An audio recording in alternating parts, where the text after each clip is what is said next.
Hello everyone, welcome to সঙ্গী সাথী পাঠশালা। আজকে আমরা DElEd part 2 session 2024-26 educational studies CC02 এর চ্যাপ্টার 4 নিয়ে আলোচনা করছিলাম। আজকে আমরা লাস্ট পর্ব আলোচনা করব। এর হচ্ছে পাঠ্যক্রমের উপাদান কাকে বলে। পাঠ্যক্রমের উপাদান সম্পর্কে আলোচনা করো। পাঠ্যক্রমের উপাদান বলতে বোঝায় পাঠ্যক্রম বিকাশ বা গঠনে কী কী বিষয় বিবেচনা করা হয়। উপাদানগুলির মধ্যে গুরুত্বপূর্ণ হচ্ছে বিষয়ের প্রকৃতি, বিকাশমূলক বিষয়, পারস্পরিক ও আর্থিক বিষয়, সমাজ ও সংস্কৃতি, শিক্ষা সম্পর্কিত বিষয় এবং প্রতিষ্ঠান সম্পর্কিত বিষয়। পাঠ্যক্রমের প্রধান দিকগুলি হলো বিষয়ের প্রকৃতি সম্পর্কিত উপাদান, বিষয়বস্তুর গুরুত্ব, জ্ঞানের কাঠামো এবং বিষয়ের বৈশিষ্ট্য বিবেচনা করে পাঠ্যক্রম গঠন করা। 2 হচ্ছে বিকাশমূলক উপাদান, শিক্ষার্থীর বয়স, মানসিক পরিপক্কতা, আগ্রহ, চাহিদা, বিকাশের স্তরকে গুরুত্ব দেওয়া। 3 পারস্পরিক ও ব্যক্তিগত উপাদান, শিক্ষার্থীর ব্যক্তিগত পার্থক্য, সামাজিক সম্পর্ক, সহযোগিতা ও পারস্পরিক ক্রিয়ার বিষয়গুলিকে বিবেচনা করা হয় এখানে। 4 হচ্ছে সমাজ সংস্কৃতি সম্পর্কিত উপাদান, সমাজের মূল্যবোধ, সংস্কৃতি, ঐতিহ্য, সামাজিক চাহিদা ও জাতীয় লক্ষ্যকে পাঠ্যক্রমে অন্তর্ভুক্ত করা হয়। 5 হচ্ছে শিক্ষা সম্পর্কিত উপাদান, শিক্ষার উদ্দেশ্য, শিক্ষা দর্শন, শিক্ষণ পদ্ধতি এবং মূল্যায়ন ব্যবহারের প্রভাব পাঠ্যক্রমে প্রতিফলিত হয়। 6 হচ্ছে প্রতিষ্ঠান সম্পর্কিত উপাদান, অর্থাৎ বিদ্যালয়ের পরিবেশ, অবকাঠামো, শিক্ষক, শিক্ষা সামগ্রী এবং প্রশাসনিক সুবিধা অসুবিধা বিবেচনা করা হয়। অর্থাৎ বলা যায় যে পাঠ্যক্রমের উপাদানগুলি শিক্ষার্থী, সমাজ, বিষয়বস্তু, শিক্ষা ও প্রতিষ্ঠান এই সকল দিকের মাধ্যমে সমন্বয় সাধন করে একটি কার্যকর ও জীবন উপযোগী পাঠ্যক্রম গঠনে সহায়তা করে। নেক্সট হচ্ছে শিক্ষার উদ্দেশ্য কাকে বলে। শিক্ষার উদ্দেশ্যগুলি কি আলোচনা করো। শিক্ষার মাধ্যমে শিক্ষার্থীদের মধ্যে যে জ্ঞান, দক্ষতা, মূল্যবোধ, মনোভাব ও আচরণের পরিবর্তন আনা যায় বা আনার লক্ষ্য নির্ধারণ হয় তাকেই শিক্ষার উদ্দেশ্য বলা হয়। 1 হচ্ছে জ্ঞান অর্জন। শিক্ষার প্রধান উদ্দেশ্য হলো শিক্ষার্থীদের বিভিন্ন বিষয় সম্পর্কে সঠিক জ্ঞান প্রদান করা। জ্ঞানের মাধ্যমে তারা নিজেদের ও পারস্পরিক জগৎকে ভালোভাবে বুঝতে পারে। 2 হচ্ছে বৌদ্ধিক বিকাশ। শিক্ষা শিক্ষার্থীর চিন্তা শক্তি, যুক্তিবোধ ও বিচার করার ক্ষমতার বিকাশ ঘটে। এর ফলে তার বিভিন্ন সমস্যার যুক্তিসঙ্গত সমাধান করতে সে সক্ষম হয়। 3 হচ্ছে চারিত্রিক গঠন। শিক্ষার মাধ্যমে সততা, ন্যায়পরায়ণতা, শৃঙ্খলা ও দায়িত্ববোধের মতো গুণাবলীর বিকাশ ঘটে। সুশিক্ষা একজন মানুষকে আদর্শ চরিত্রবান ব্যক্তি হিসেবে গড়ে তোলে। নেক্সট হচ্ছে ব্যক্তিত্বের বিকাশ। শিক্ষা শিক্ষার্থীর সুপ্ত প্রতিভা, আগ্রহ ও সম্ভাবনাকে বিকশিত করতে সাহায্য করে। এর ফলে তার আত্মবিশ্বাস ও আত্মপ্রকাশের ক্ষমতা বৃদ্ধি পায়। 5 হচ্ছে সামাজিকীকরণ। শিক্ষা সমাজের রীতিনীতি, মূল্যবোধ ও সংস্কৃতির সঙ্গে শিক্ষার্থীকে পরিচিত করে। এর মাধ্যমে সে সমাজের একজন উপযুক্ত সদস্য হিসেবে গড়ে ওঠে। 6 হচ্ছে নাগরিকত্বের বিকাশ। শিক্ষা শিক্ষার্থীদের অধিকার ও কর্তব্য সম্পর্কে সচেতন করে। এর ফলে তারা দায়িত্বশীল ও সচেতন নাগরিক হিসেবে নিজেদের ভূমিকা পালন করতে শেখে। নেক্সট হচ্ছে কর্মদক্ষতা। শিক্ষা শিক্ষার্থীদের জীবন ও পেশার জন্য প্রয়োজনীয় দক্ষতা অর্জনে সহায়তা করে। এর মাধ্যমে তারা কর্মজীবনে সফল হওয়ার জন্য প্রস্তুত হয়।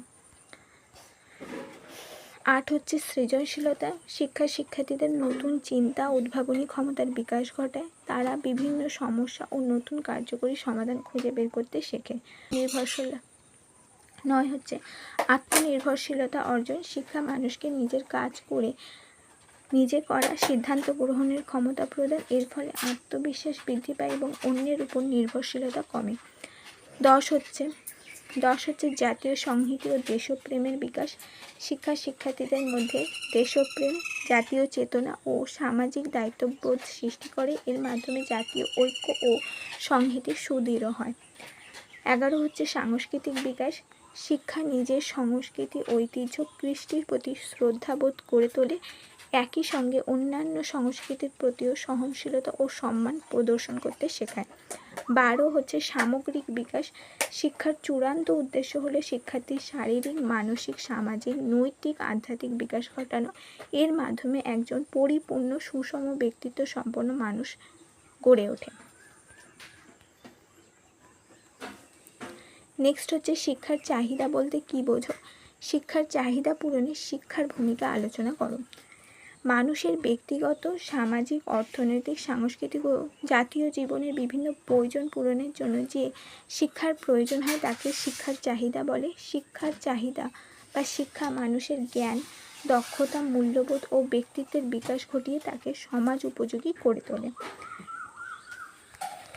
শিক্ষার চাহিদা পূরণে শিক্ষার প্রধান ভূমিকা হলো এক, জ্ঞান অর্জনে সহায়তা করে।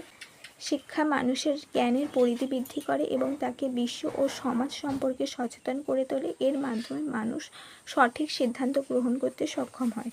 2, ব্যক্তিত্বের বিকাশ ঘটায়। শিক্ষা মানুষের সুপ্ত প্রতিভা ও সম্ভাবনার বিকাশ ঘটায়। এর ফলে আত্মবিশ্বাস, আত্মমর্যাদা ও নেতৃত্বের গুণাবলী বৃদ্ধি পায়।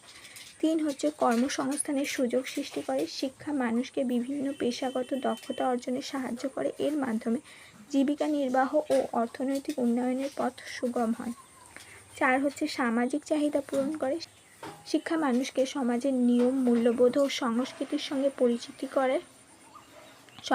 সাথে পরিচিত করে, ফলে সে সমাজের একজন দায়িত্বশীল সদস্য হিসাবে গড়ে ওঠে। 5 হচ্ছে নৈতিক ও চারিত্রিক বিকাশ। শিক্ষা সততা, ন্যায়পরায়ণতা, সহানুভূতি ও মানবিক গুণাবলীর বিকাশ ঘটায়। এর ফলে ব্যক্তি সুনাগরিক হিসাবে প্রতিষ্ঠিত হয়। 6 হচ্ছে জাতীয় উন্নয়নে সহায়তা করে। শিক্ষিত জনগোষ্ঠী দেশের অর্থনৈতিক, সামাজিক ও সাংস্কৃতিক উন্নয়নে গুরুত্বপূর্ণ ভূমিকা পালন করে। শিক্ষা জাতীয় সংহতি ও দেশপ্রেমও বৃদ্ধি করে। 7 হচ্ছে বৈজ্ঞানিক মনোভাব গড়ে তোলে। শিক্ষা কুসংস্কার দূর করে যুক্তিবাদী ও বৈজ্ঞানিক চিন্তাধারার বিকাশ ঘটে। এর ফলে সমাজে প্রগতিশীল মনোভাব গড়ে ওঠে। 8 হচ্ছে জীবনযাত্রার মান উন্নয়ন করে। শিক্ষা স্বাস্থ্য, পরিচ্ছন্নতা, পরিবেশ ও জীবন দক্ষতা সম্পর্কে সচেতনতা বৃদ্ধি করে, ফলে মানুষের জীবনযাত্রার মান উন্নত হয়। এর মধ্যে দিয়ে দেখা যায় যে শিক্ষা মানুষের বহুমুখী চাহিদা পূরণ করতে প্রধান মাধ্যম। ব্যক্তি, সমাজ, রাষ্ট্রের উন্নয়নের জন্য শিক্ষার ভূমিকা অপরিসীম। তাই শিক্ষাকে মানব জীবনের মৌলিক প্রয়োজন হিসাবে বিবেচনা করা হয়। নেক্সট হচ্ছে শিক্ষার ক্ষমতা বলতে কী বোঝো? শিক্ষার ক্ষমতা আলোচনা করো। শিক্ষার মাধ্যমে ব্যক্তি ও সমাজের মধ্যে বিভিন্ন ধরনের পরিবর্তন আনা, জ্ঞান বৃদ্ধি করা, দক্ষতা গড়ে তোলা এবং মানব সম্পদের উন্নয়ন ঘটানোর যে সামর্থ্য বা শক্তি রয়েছে তাকে শিক্ষার ক্ষমতা বলে। শিক্ষার ক্ষমতা হলো 1, জৈবিক চাহিদা পূরণের ক্ষমতা। মানব শিশুর জন্মের পর দীর্ঘদিন অন্যের উপর নির্ভরশীল থাকে। শিক্ষা তাকে খাদ্য গ্রহণ, স্বাস্থ্য রক্ষা, পরিচ্ছন্নতা ও দৈনন্দিন জীবনযাপনের প্রয়োজনীয় দক্ষতা অর্জনে সাহায্য করে। 2 হচ্ছে বিকাশমূলক চাহিদা পূরণের ক্ষমতা। মানব শিশুর মধ্যে জন্মগতভাবে নানা সম্ভাবনা থাকে। শিক্ষা সেই সম্ভাবনাগুলির বিকাশ ঘটিয়ে তার শারীরিক, মানসিক ও বৌদ্ধিক উন্নয়ন ঘটাতে সাহায্য করে। 3 হচ্ছে সামাজিক চাহিদা পূরণের ক্ষমতা। মানুষ একটি সামাজিক জীব। শিক্ষাই তাকে সমাজের রীতি, নীতি, মূল্যবোধ, নিয়ম কানুন, সামাজিক দায়িত্ব সম্পর্কে সচেতন করে তোলে। 4 হচ্ছে সাংস্কৃতিক ঐতিহ্য সংরক্ষণের ক্ষমতা। এক প্রজন্মের জ্ঞান, সংস্কৃতি, মূল্যবোধ ও ঐতিহ্য পরবর্তী প্রজন্মের কাছে পৌঁছে দেওয়ার প্রধান মাধ্যম হলো শিক্ষা। 5 হচ্ছে জ্ঞান অর্জনের চাহিদা পূরণের ক্ষমতা। মানুষের স্বভাব জ্ঞান পিপাসু। শিক্ষা কৌতূহল মেটায় এবং নতুন জ্ঞান অর্জনের সুযোগ সৃষ্টি করে। 6 হচ্ছে কৌতূহল নিবারণের ক্ষমতা। মানুষের মনে নানা ধরনের প্রশ্ন ও জানার আগ্রহ থাকে। শিক্ষা সেই কৌতূহলকে সঠিক পথে পরিচালিত করে এবং যুক্তি নির্ভর উত্তর খুঁজে পেতে সাহায্য করে। 7 হচ্ছে সাফল্য অর্জনের ক্ষমতা। শিক্ষা ব্যক্তিকে দক্ষ, আত্মবিশ্বাসী ও কর্মে সক্ষম করে তোলে। এর ফলে সে জীবনে সাফল্য অর্জনের পথে এগিয়ে যায়। 8 হচ্ছে আত্মপ্রতিষ্ঠার ক্ষমতা। শিক্ষা মানুষের সুপ্ত প্রতিভার বিকাশ ঘটিয়ে তাকে সমাজে